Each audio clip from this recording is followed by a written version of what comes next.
one of the things that struck me as we've had conversations is how you refer to continuous personal skills development. Why do you talk about this being continuous? And can you give us an example of a time when you've seen that be effective getting a person ready?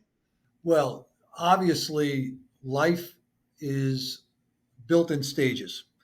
So I've been a youth at risk. I've been an athlete with some renown. I've been someone that's graduated with degrees and had employment opportunities at every level. But at each of those moments, I needed to remind myself there were still things to learn.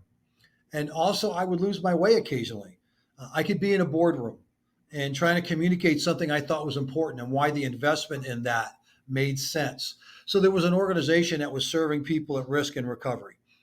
And I believe we needed to build an apartment complex because while they would come to us all day and deal with anger management, deal with their criminal engagement activity, their family disengagement as a result of their behaviors and their challenges in life, they would work hard, but then they would go back to the same neighborhood where those things were prevalent, where the same people that they had spent all their lives with still existed and were pulling them in the direction from which they were trying to escape.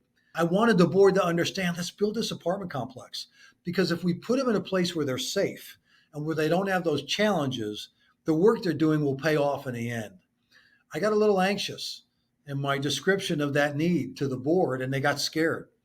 And it almost took 8 years before it actually happened. And when it happened, the results were real and powerful.